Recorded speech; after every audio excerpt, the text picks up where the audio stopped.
Olá pessoal, tudo bem? Vamos para mais uma aula, dessa vez com o tema fungos. Você reconhece um fungo? Será que se você vê algum no ambiente, você sabe que aquele indivíduo é um fungo? Pois bem, nessa aula a gente vai aprender o que são os fungos e também como reconhecê-los. Aqueles cogumelos brancos, vermelhos ou outras cores, o bolor que cresce sobre o pão ou sobre a comida que está em decomposição ou que está estragada, ou até mesmo que cresce sobre frutas. E também o que a gente chama de orelha de pau, conhecido popularmente, que é essas bordas que vão crescer sobre troncos em decomposição. Todos esses são exemplos de fungos que a gente pode encontrar e visualizar facilmente no ambiente. E todos eles estão pertencentes ao reino Fungi, um reino extremamente diverso que por muito tempo acabou sendo confundido com as plantas. Então ele era estudado, conhecido junto com o reino das plantas. Mas com o tempo e com os estudos puderam se diferenciar e se distinguir características que só os fungos possuíam, diferentemente das plantas. Então, eles apresentam algumas características como as células somáticas, que são células relacionadas ao crescimento, elas não possuem uma divisão de trabalho bem definida. Então, eles não têm tecidos tão especializados quanto as plantas. As plantas que têm tecidos de condução, transporte, armazenamento. Então, os fungos eles não têm essas características. Eles também podem ser tanto uni quanto multicelulares. Os fungos eles podem crescer e formar indivíduos extremamente grandes. Então, o maior organismo conhecido na Terra é um fungo do gênero Armillaria, que cresceu abaixo do solo de uma floresta nos Estados Unidos. Esse fungo encontra-se em uma extensão de quilômetros e quilômetros de distância, e o DNA foi sequenciado de diversos pontos do solo dessa floresta, e os cientistas descobriram que toda essa região é coberta por um único fungo com o mesmo DNA. A célula do fungo ela possui algumas características. Diferentemente da bactéria, que é procariótica, a célula do fungo ela é eucariótica, ou seja, possui um núcleo bem definido e é envolto por uma membrana chamada carioteca, onde estão os seus cromossomos. Os fungos também, diferentemente das plantas que são autotróficas, eles são heterótrofos, ou seja, eles vão se alimentar dos recursos que estão no meio e não produzem o seu próprio alimento. Podem ser saprófagos, que é quando os fungos se alimentam de matéria orgânica morta, parasitas, onde extraem os seus nutrientes de outros seres vivos, e também simbiontes, onde eles vão se relacionar com outras formas de vida para sobreviver. Os fungos também vão ser capazes de realizar tanto reprodução sexuada quanto assexuada. A morfologia do fungo se difere começando pela célula. A sua célula eucarionte, que possui núcleo, conta com organelas membranosas no seu citoplasma, como exemplo a mitocôndria. E a célula do fungo também conta com uma parede celular como revestimento estrutural para a sua célula. Essa parede ela vai ser feita de quitina, que é um polissacarídeo estrutural que vai servir para a proteção. A quitina ela também é encontrada em outros grupos no reino animal, como por exemplo nas formigas e nos artrópodes em geral. Os artrópodes eles possuem um exoesqueleto, ou seja, um esqueleto fora do corpo, e quando ocorre de alguém espremer ou pisar em um inseto, há um estalo e um barulho. Esse barulho é característico da quitina, que quebra e dá essa sensação, esse barulho de quebra. Podem ser também uni- ou multicelulares e também são capazes de formar esporos de resistência, que são células ou estruturas que vão ficar no meio e só vão germinar quando encontrarem um ambiente favorável com mais recursos.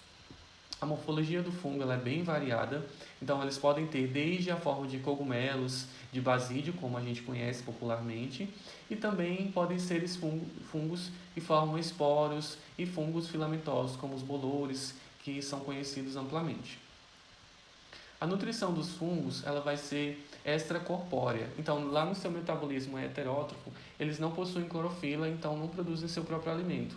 E aí eles vão lançar enzimas no ambiente e essas enzimas vão degradar as substâncias biológicas para que eles consigam absorver as suas moléculas. Então, por exemplo, na decomposição de um pão ou de um alimento, eles lançam enzimas sobre esse alimento e o alimento vai ser digerido e eles vão absorver somente as moléculas mais específicas, como glicose, aminoácidos. Então, ela vai ocorrer fora do corpo. O fungo ele vai se desenvolver sobre uma superfície rica em nutrientes e ali ele vai degradar uma grande quantidade de matéria orgânica e absorver os seus nutrientes naquela região. Então, a hifa lança enzimas, degradam essas moléculas e a hifa também consegue fazer a absorção dos açúcares, dos aminoácidos ali presentes. Os fungos eles também podem ser parasitas e causar uma série de doenças no homem, nas plantas e nos animais, e alguns podem ser facultativos ou obrigatórios e podem causar grandes prejuízos a culturas de plantas de interesse econômico. As células do fungo vão formar uma espécie de tecido ou junção de células que a gente chama de hifa.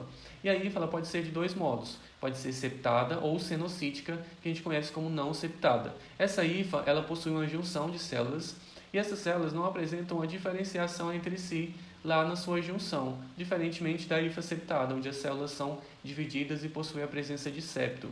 Então, a hifa do fungo, a sua estrutura semelhante a um tecido, pode ser septada ou cenocítica, dependendo do tipo de fungo também. E aí os fungos podem se reproduzir assexuadamente, lembrando que assexuadamente é quando o organismo não produz gametas, ele não realiza a fecundação e nem a troca de material genético com outro da sua espécie, precisa de dois. Então, na assexuada não vai ocorrer isso. E aí nós temos a fusão binária, o brotamento, esporos, que é quando o fungo vai se reproduzir e gerar uma nova geração totalmente igual à anterior, passando para frente as mesmas características. O que vai ser diferente da reprodução sexuada, onde há a participação de gametas de células de dois indivíduos diferentes e eles vão formar um novo indivíduo com maior variabilidade genética. Nos fungos ocorre a cariogamia, que é a fusão da carioteca ou do núcleo de duas células de fungos diferentes para formar uma nova geração totalmente diferente.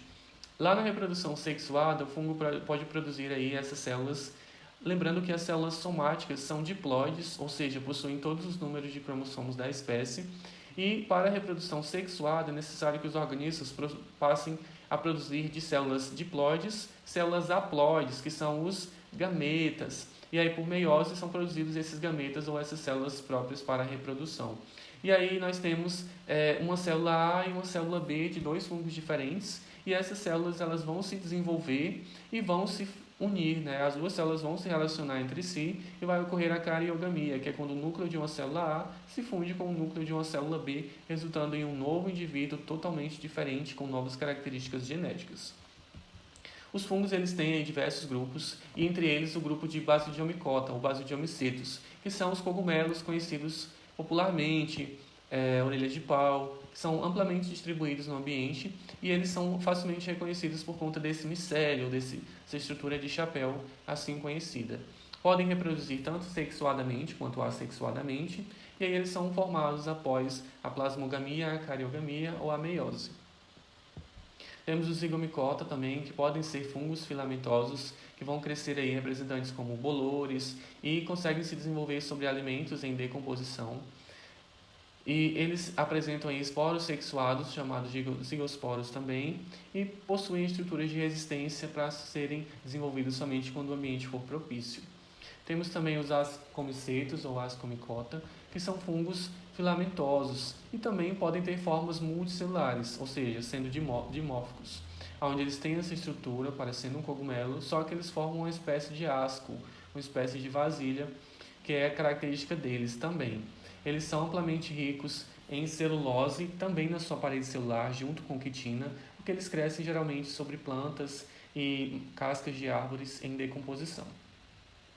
A disseminação dos fungos ocorre facilmente, então seja pelo ar, pela água ou através de outros organismos, eles conseguem se desenvolver e se distribuir amplamente pelo ambiente, seja em locais fechados quanto locais abertos, eles conseguem liberar os seus esporos. E aí em locais fechados, por exemplo, lugares que são refrigerados, como ar-condicionado, esses esporos acabam circulando pelo ambiente, vindo das roupas e dos corpos das pessoas que estão ali presentes. Então, por exemplo, o filtro do ar-condicionado é um grande depósito de fungos e de outras partículas que vão recircular ali no ambiente. Os fungos eles apresentam uma ampla importância, seja alimentícia, como no caso da produção de alimentos e o consumo de alguns fungos como trufas, como fungos que são cozidos, por exemplo, o champignon e o shiitake são amplamente comercializados, e também decompositores que ajudam na produção de alimentos e a fertilização do solo para as plantas de interesse econômico. Então, são decompositores, atuam na produção de alimento, realizam simbiose com algumas espécies de animais e de plantas e também produzem aí biocompostos. E aí, muitos alimentos são produzidos por fungos. E o que esses alimentos nessa imagem têm em comum? Justamente isso. Os fungos, as leveduras, são utilizados para a fermentação da cerveja, do pão, para o processo de fabricação de queijo, laticínios e para dar o sabor também a muitos alimentos na produção, por exemplo, de chocolate. Mas os fungos eles também acabam sendo patogênicos em uma pequena parte do seu grupo, que vão causar algumas doenças no homem, como o pano branco, que é uma doença amplamente conhecida, caracterizada por manchas brancas que crescem no corpo, e essas manchas são causadas justamente por fungos que se desenvolvem ali sobre a pele úmida e quente, e aí eles acabam despigmentando a pele, ficando essas manchas brancas pelo corpo. E também a candidíase ou a cândida, que é causada por um fungo encontrado normalmente na microbiota, mas que acaba se desenvolvendo e infestando e causando alguns problemas de infecção por relação sexual desprotegida. Então, a candidíase também é uma DST. Os fungos são essenciais para a manutenção da vida no planeta, principalmente de outros organismos que dependem deles para obter os seus nutrientes, como as plantas. Graças aos fungos, a matéria orgânica morta se torna disponível para ser assimilada pelas plantas, onde os seus nutrientes são quebrados em moléculas menores que podem ser absorvidas, processo fundamental na agricultura.